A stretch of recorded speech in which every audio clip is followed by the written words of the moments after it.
Londres.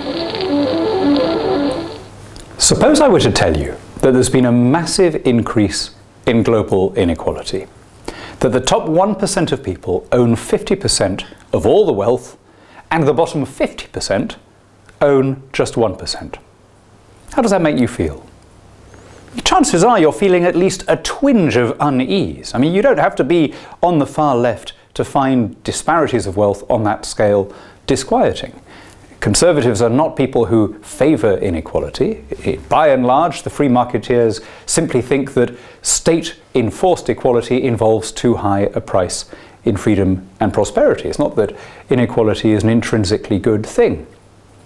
But now, suppose I were to tell you that you may very well be in the top 1% yourself, and that if you're not, the very fact that you're watching this online tells me that you're probably at least in the top 5%.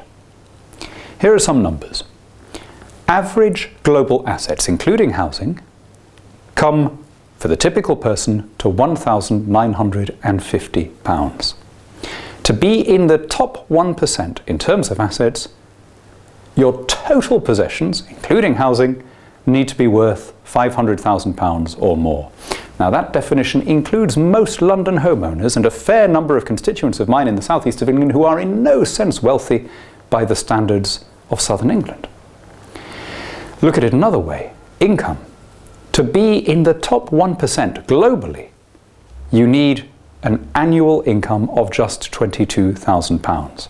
We are, in other words, talking about quite large numbers of people. 3 million in the United Kingdom, 17 million in the United States, and equivalent numbers in other developed countries. Now, I wonder whether that changes your perspective at all.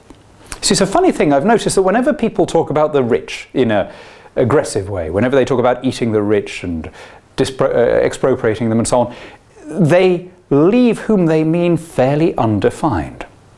They encourage you to think of rich as meaning just a little bit wealthier than me.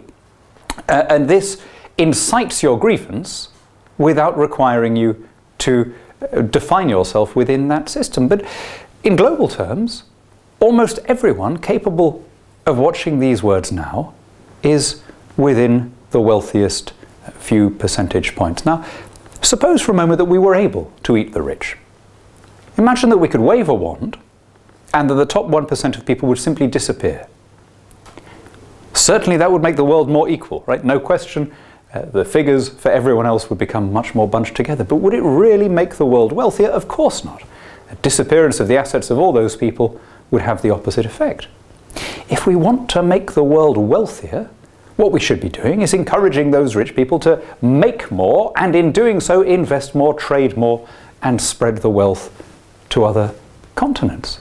That's what happens in the free market. It's been what's happened over the last 40 or 50 years. It's why global poverty is in decline. It is true that the huge increase in absolute wealth globally can be accompanied by an increase in inequality. It is true that when wealth is exploding, some people become much wealthier than others.